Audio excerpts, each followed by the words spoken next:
मेरे प्यारे देशवासियों, नमस्कार। कोरोना के खिलाफ लड़ाई में जनता कर्फ्यू से लेकर आज तक हम सभी भारतवासियों ने बहुत लंबा सफर तय किया है। समय के साथ आर्थिक गतिविधियों में भी धीरे धीरे तेजी नजर आ रही है। हम में से अधिकांश लोग अपनी जिम्मेदारियों को निभाने के लिए, फिर से जीवन को गति देने के लिए रोज घरों से बाहर निकल रहे हैं। त्योहारों के इस मौसम में बाजारों में भी रौनक धीरे धीरे लौट रही है, लेकिन हमें ये भूलना नहीं है कि लॉकडाउन भले चला गया हो, वायरस नहीं गया है। बीते 7-8 महीनों में प्रत्येक भारतीय के प्रयास से भारत आज जिस संभली हुई स्थिति में है, हमें उसे बिगड़ने नहीं देना है और अधिक सुधार करना है। आज देश में रिकवरी रेट अच्छी है, फैटेलिटी रेट कम है। भारत में जहां प्रति 10 लाख जनसंख्या पर करीब 5,500 लोगों को कोरोना हुआ है, वहीं अमेरिका और ब्राजील जैसे देशों में ये आंकड़ा 25,000 के करीब है। भारत में प्रति 10 लाख लोगों में मृत्यु दर 83 है, जबकि अमेरिका, ब्राजील, स्पेन, ब्रिटेन जैसे अनेक देशों में ये आंकड़ा 600 के पार है। दुनिया के साधन संपन्न देशों की तुलना में भारत अपने ज्यादा से ज्यादा नागरिकों का जीवन बचाने में सफल हो रहा है। आज हमारे देश में कोरोना मरीजों के लिए 90 लाख से ज्यादा बेड्स की सुविधा उपलब्ध है। 12,000 क्वारंटाइन सेंटर्स है। कोरोना टेस्टिंग की करीब 2,000 लैब्स काम कर रही है। देश में टेस्ट की संख्या जल्द ही 10 करोड़ के आंकड़े को पार कर जाएगी। कोविड महामारी के खिलाफ लड़ाई में टेस्ट की बढ़ती संख्या हमारी एक बड़ी ताकत रही है। सेवा परमो धर्म के मंत्र पर चलते हुए हमारे डॉक्टर, हमारे नर्सिस, हमारे हेल्थ वर्कर्स, हमारे सुरक्षाकर्मी और भी सेवा के भाव से काम करने वाले लोग इतनी बड़ी आबादी की निस्वार्थ सेवा कर रहे हैं। इन सभी प्रयासों के बीच ये समय लापरवाह होने का नहीं है। ये समय ये मान लेने का नहीं है कि कोरोना चला गया या फिर अब कोरोना से कोई खतरा नहीं है। हाल के दिनों में हम सब ने बहुत सी तस्वीरें, वीडियो देखे हैं जिनमें साफ दिखता है कि कई लोगों ने अब सावधानी बरतना या तो बंद कर दिया है या बहुत ढिलाई ले आए हैं। ये बिल्कुल ठीक नहीं है। अगर आप लापरवाही बरत रहे हैं, बिना मास्क के बाहर निकल रहे हैं, तो आप अपने आप को, अपने परिवार को, अपने परिवार के बच्चों को, बुजुर्गों को उतने ही बड़े संकट में डाल रहे हैं।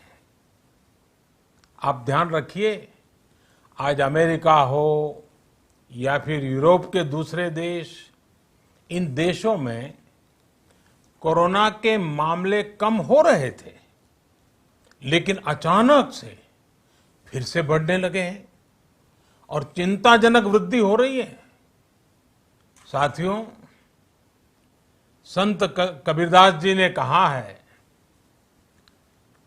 पक्की खेती देख के गर्व किया किसान, अजहू जोला बहुत है, घर आवे तब जान। अर्थात कई बार हम पकी हुई फसल देखकर ही अति आत्मविश्वास से भर जाते हैं कि अब तो काम हो गया, लेकिन जब तक फसल घर न आ जाए तब तक काम पूरा नहीं मानना चाहिए। यही कबीरदास जी कह के गए हैं। यानी जब तक सफलता पूरी न मिल जाए, लापरवाही नहीं करनी चाहिए। साथियों, जब तक इस महामारी की वैक्सीन नहीं आ जाती, हमें कोरोना से अपनी लड़ाई को रत्ती भर भी कमजोर नहीं पड़ने देना है। बरसों बाद हम ऐसा होता देख रहे हैं कि मानवता को बचाने के लिए युद्ध स्तर पर पूरी दुनिया में काम हो रहा है। अनेक देश इसके लिए काम कर रहे हैं। हमारे देश के वैज्ञानिक भी वैक्सीन के लिए जी जान से जुटे हैं। भारत में अभी कोरोना की कई वैक्सीन पर काम चल रहा है। इनमें कुछ एडवांस स्टेज पर है, आशास्पद स्थिति दिखती है। साथियों, कोरोना की वैक्सीन जब भी आएगी, वो जल्द से जल्द प्रत्येक भारतीय तक कैसे पहुंचे, इसके लिए भी सरकार की तैयारी जारी है। एक एक नागरिक तक वैक्सीन पहुंचे, इसके लिए तेजी से काम हो रहा है। साथियों, रामचरितमानस में बहुत ही शिक्षाप्रद बातें हैं, सीखने जैसी बातें हैं, लेकिन साथ साथ अनेक प्रकार की चेतावनियां भी हैं। जैसे रामचरितमानस में बहुत बड़ी बात कही गई है, रिपु रुज पावक पाप। रिपु रुज पावक पाप, प्रभु अहि गनीय न छोट करी।